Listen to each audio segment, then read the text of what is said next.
Olá a todos, como estão? Meu nome é Vitor, o Divino Filosófico, e aqui vamos falar sobre a parte 2 da leitura de como Allan Kardec se iniciou no Espiritismo. Esse texto está no livro Obras Póstumas.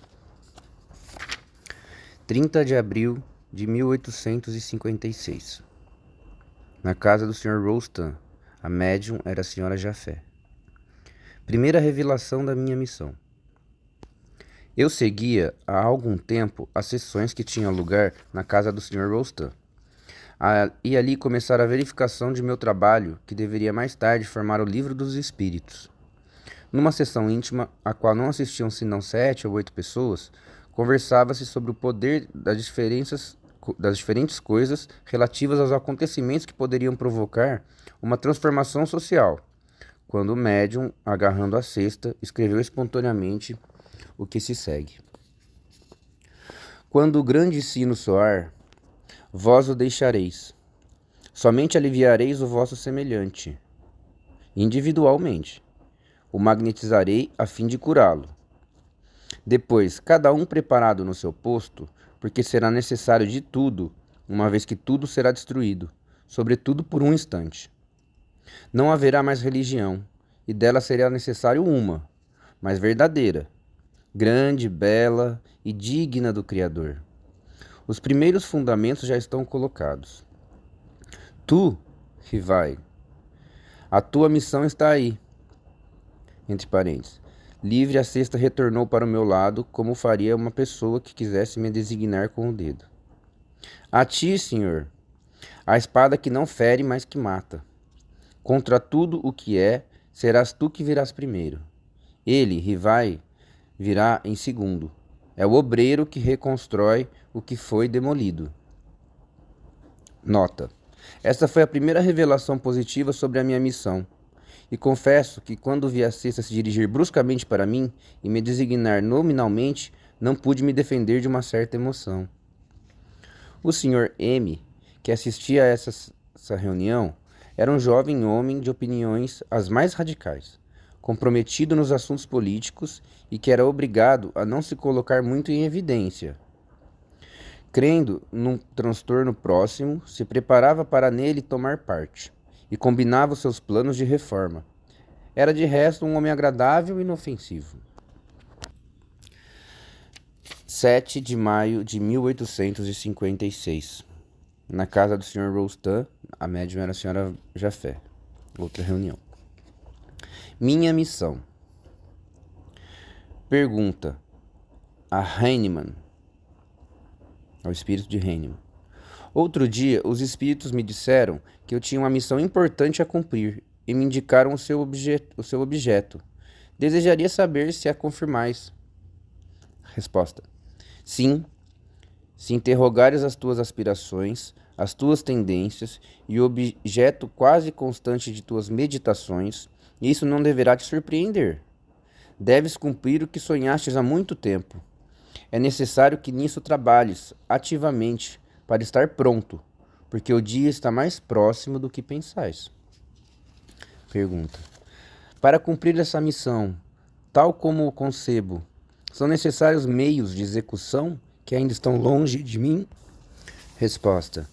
Deixe a providência fazer a sua obra, e estará satisfeito. Os acontecimentos. Pergunta.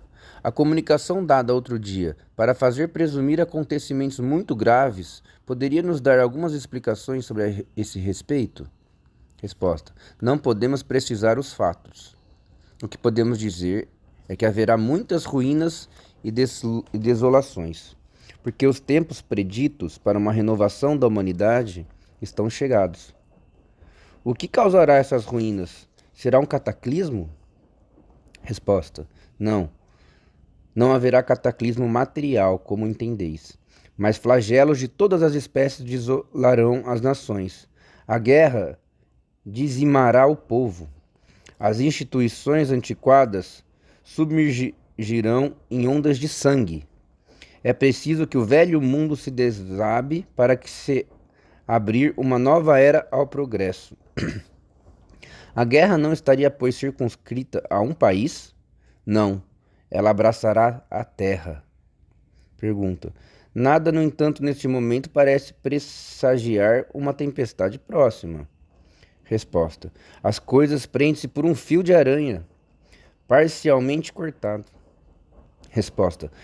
Pergunta. Pode-se, sem indiscrição, perguntar de onde partirá a primeira faísca? Resposta. Da Itália. Então aqui ele está falando claramente os espíritos que aconteceu a Primeira Guerra Mundial, né, gente? Esse livro, essa reunião aconteceu em 1856.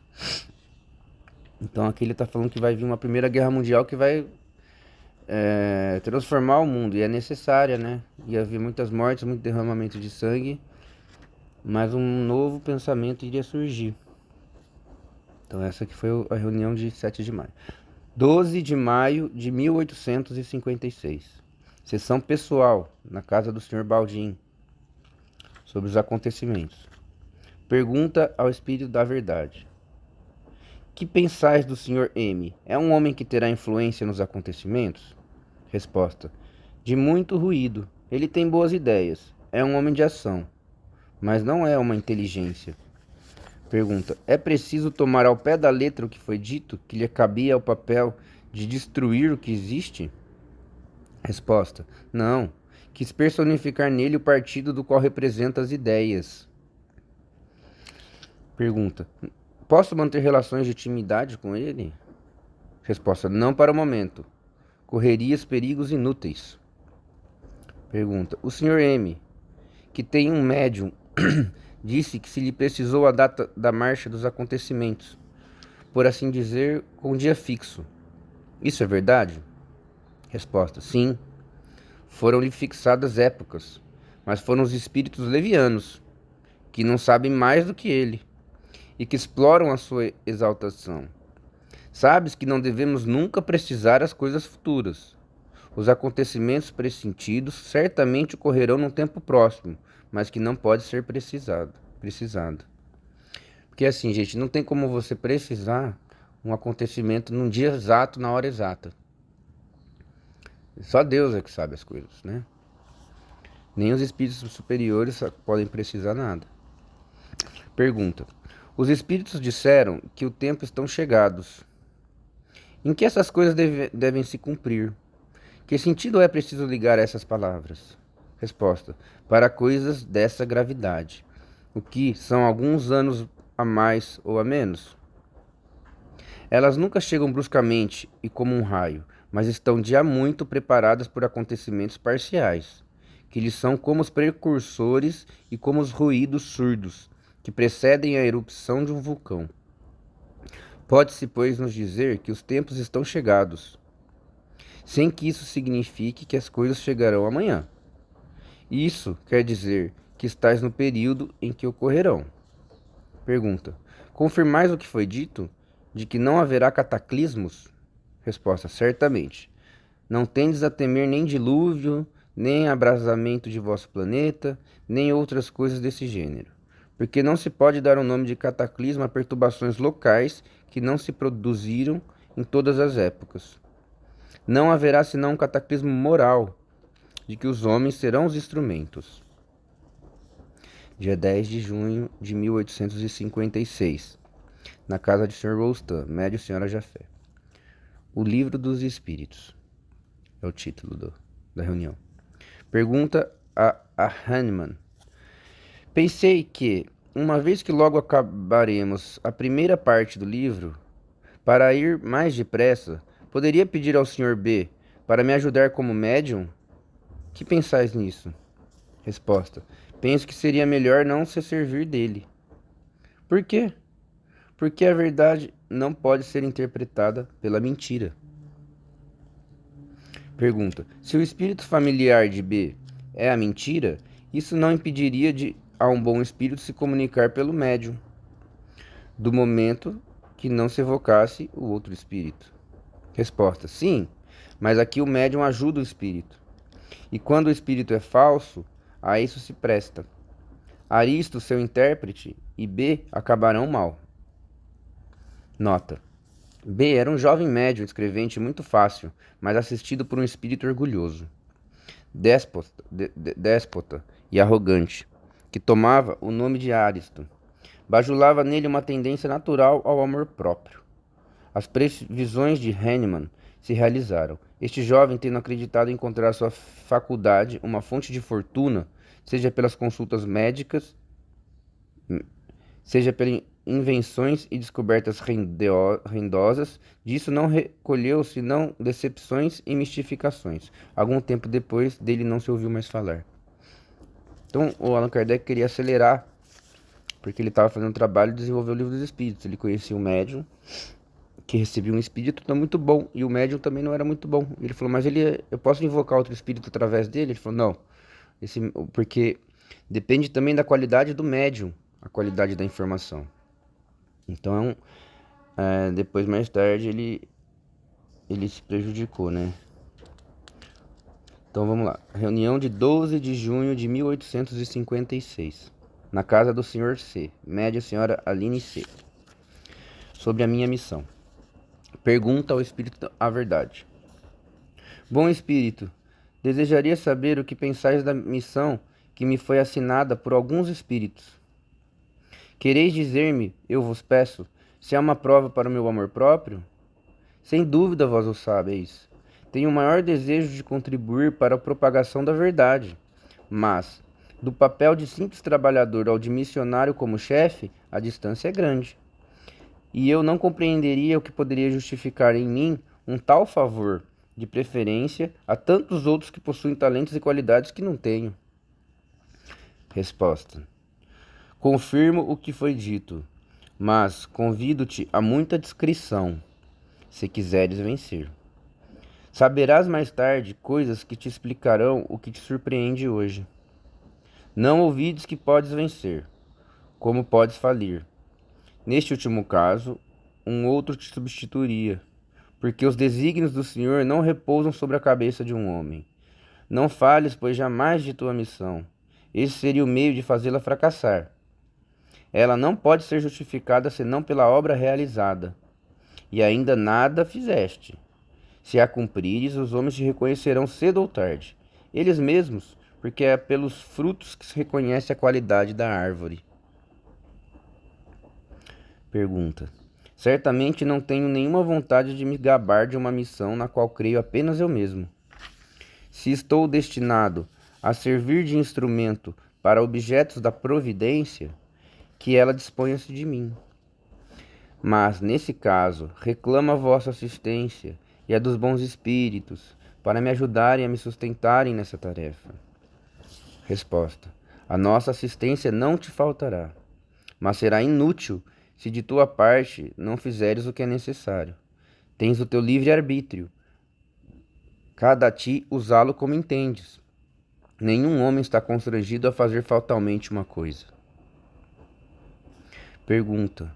Quais são as causas que poderiam me fazer fracassar? Seria a insuficiência das minhas capacidades? Resposta. Não. Mas a missão dos reformadores está cheia de escolhos e de perigos. A tua é rude, disso te previno, porque é o mundo inteiro que se trata de agitar e de se transformar. Não creias que te baste publicar um livro, 2 livros, 10 livros e permanecerás tranquilamente em tua casa. Não. Ser-te-á preciso expor-te ao perigo. Levantarás contra ti ódios terríveis. Inimigos obstinados conjurarão a tua perda.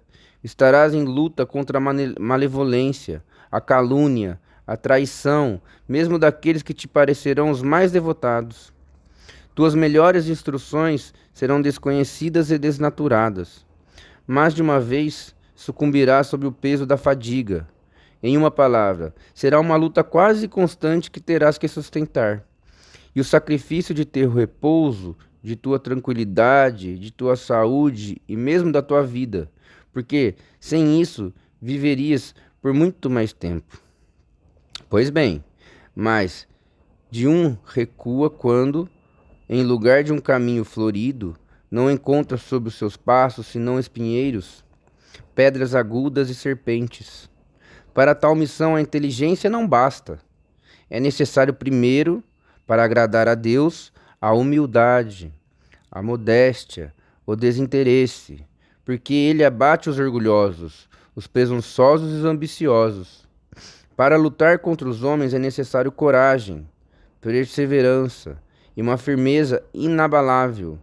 É preciso também da prudência e de tato para conduzir as coisas ao propósito e não comprometer-lhe o sucesso por medidas ou palavras intempestivas. É preciso, enfim, do devotamento, da abnegação, estar pronto para todos os sacrifícios. Vês que a tua missão está subordinada às coisas que dependem de ti. Espírito da verdade. Pergunta: eu, Espírito verdade, eu vos agradeço pelos vossos sábios conselhos. Aceito tudo sem restrição e sem dimulação. Senhor, se vos dignaste lançar os olhos sobre mim para o cumprimento de vossos desígnios, que seja feita a vossa vontade. A minha vida está em vossas mãos. Disponde de vosso servidor. Em presença de uma tão grande tarefa, reconheço a minha fraqueza. Minha boa vontade não faltará, mas talvez as minhas forças me trairão. Supri a minha insuficiência. Dai-me as forças físicas e morais que me forem necessárias. Sustentai-me os momentos difíceis, e com as vossas ajudas e a de vossos celestes mensageiros, esforçar-me-ei para corresponder aos vossos objetivos. Então, o Espírito da Verdade falou que ele ia ter uma grande dificuldade, porque é um trabalho muito complicado, que ele ia quebrar vários tabus em relação às religiões, a como os homens pensam, escrevendo esse trabalho do Livro dos Espíritos, né? Que é um trabalho, foi um trabalho que mudou realmente a visão de que nós reencarnamos, de que quando a gente morre a gente não vai pro, a gente não termina tudo, a gente continua sendo espíritos e vai vivendo reencarnações. Então isso ia mudar, porque as igrejas estavam comandando toda a situação, né, entre a humanidade naquela época. Então é um pensamento completamente novo e verdadeiro, que era revelador. Era revelador para a humanidade saber disso. E o Espírito da Verdade falou: você pode falhar, porque todos nós temos o livre-arbítrio, né, em escolher ou não a cada missão que a gente tenta realizar. E ele aqui pede a Deus, o Allan Kardec, forças para sustentar a missão dele, dizendo que ele é uma ferramenta de Deus, está à disposição de Deus, pedindo ajuda aos bons amigos espirituais para acompanhar ele nesse trabalho, nessa missão. Nota. Escrevi essa nota em 1º de janeiro de 1867. 10 anos e meio depois que esta comunicação me foi dada. E constato que ela se realizou em todos os pontos, porque sofri todas as vicissitudes que me foram anunciadas. Fui alvo do ódio de inimigos obstinados, da injúria, da calúnia, da inveja e do ciúme. Libelos infames foram publicados contra mim, e minhas melhores instruções foram desnaturadas. Fui traído por aqueles em que me coloquei a minha confiança. Pago com a ingratidão por aqueles a quem prestei serviço. A sociedade de Paris foi um foco contínuo de intrigas urdidas por aqueles mesmos que se diziam por mim, que estavam a meu favor, e que, fazendo cara boa diante de mim, se dilaceraram por detrás nas costas. Disseram que aqueles que tomavam o meu espírito eram assalariados por mim com o dinheiro que eu recolhia do espiritismo. Não mais conhecia o repouso. Mais de uma vez sucumbi sob o excesso de trabalho. Minha saúde foi alterada e a minha vida comprometida. No entanto, graças à proteção e assistência dos bons espíritos que me deram sem cessar provas manifestantes de sua solicitude, estou feliz em reconhecer que não senti um só instante o desfalecimento nem o desencorajamento e que constantemente persegui a minha tarefa com o mesmo ardor, sem se preocupar com a malevolência de que era objeto. Segundo a comunicação do Espírito de Verdade, deveria esperar tudo isso, e tudo isso se verificou. Mas também, ao lado dessas vicissitudes, que satisfação senti, vendo a obra crescer de modo tão prodigioso. Com quantos doces consolações as minhas tribulações foram pagas! Quantas bênçãos, quantos testemunhos de real simpatia! Não recebi da parte dos numerosos aflitos que a doutrina consolou. Esse resultado não me fora anunciado pelo Espírito da Verdade, que sem dúvida desejou não me mostrar senão as dificuldades do caminho. Quando não seria, pois a minha ingratidão, se eu me queixasse?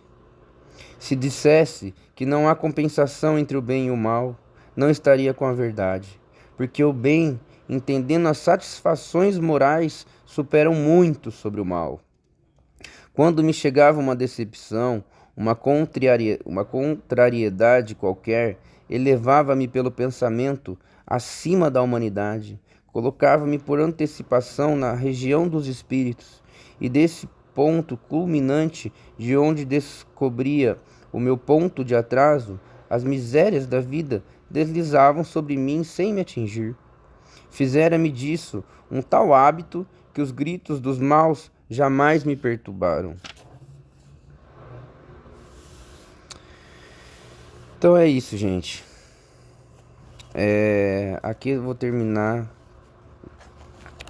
Ainda tem mais algumas reuniões que foram feitas, mas aqui eu vou encerrar a leitura de como o Allan Kardec se iniciou no Espiritismo, né? Deu para entender nesses 2 vídeos, nesses 2 podcasts, o quão bela foi a missão dele em desenvolver esse trabalho para a humanidade. E que ele, sim, não foi um escolhido por Deus, mas ele estava preparado a desenvolver essa tarefa. Se ele não tivesse desenvolvido, alguém o desenvolveria substituindo, né? Isso é a lei da substituição. Porque nós temos o livre-arbítrio de fazer ou não as coisas. Se nós não fizermos pelo bem, como a vontade de Deus é a vontade principal, ela será feita por outra pessoa. Mas ele sim foi lá, ele desenvolveu esse trabalho, ele ficou anos da vida dele sendo atacado, porque ele quebrou tabus de religiões, atacado por pessoas próximas, e ele não sucumbiu e não desanimou, e ele conseguiu realizar o trabalho que ele foi designado, né? Então, esse e mais outros textos de documentos que não se encontram no Livro dos Espíritos, nem nas obras técnicas, né, principais, estão aqui nas obras póstumas, tá? E acredito que vocês podem ler o livro completo, né, o livro inteiro. É um livro que não é caro, é um livro barato, fora que ele tem gratuitamente em PDF na internet para baixar, assim como a obra inteira do Allan Kardec. E é isso, gente, é uma lição, né, de que todos nós na vida temos nossas missões, que estar no lado do bem sempre vai valer a pena, cada vez mais abraçar a luz, né, e sair das nossas sombras, né, acreditando sempre na proteção de Deus, acreditando sempre que existe um comando usinático, milhões de pessoas, de espíritos do bem que querem desenvolver o planeta, né, uma humanidade melhor, uma humanidade repleta de amor, em paz, né? Pra gente chegar num futuro aí, quem sabe, num planeta que não tenha mais guerras, que não tenha mais tantas doenças, tanto sofrimento, tanta desigualdade. E saber que que nós estamos aqui numa escola, que a vida é uma escola e que a gente vai passar por ela e vai ter que reencarnar quantas vezes forem preciso pra gente aprender a melhorar e evoluir tanto nossa inteligência quanto nossa moral. Foi um presente que aconteceu. Então é a grande revelação aí dos últimos tempos, é o Espiritismo, né, que salvou a gente. E é o que eu sempre falo, Não é que o espiritismo existe há 200 anos, 250 anos, ou o tempo que você está ouvindo essa mensagem agora. Mas ele existiu de sempre, de todos os tempos, desde o começo, né? Então, por isso que ele é o futuro das religiões aí do mundo. É o futuro da humanidade. Eu desejo então para vocês muita luz, muito amor. Fiquem com Deus aí, tenham Deus dentro de vocês vivos, lembre-se disso. Você é muito poderoso. Qualquer dificuldade na vida, sempre pense que tem a assistência dos seus anjos protetores e que a gente foi feito para ser perfeito. Deus quer a gente perfeito. Então é isso. Espero que vocês tenham gostado. Até a próxima, pessoal. Tchau, tchau.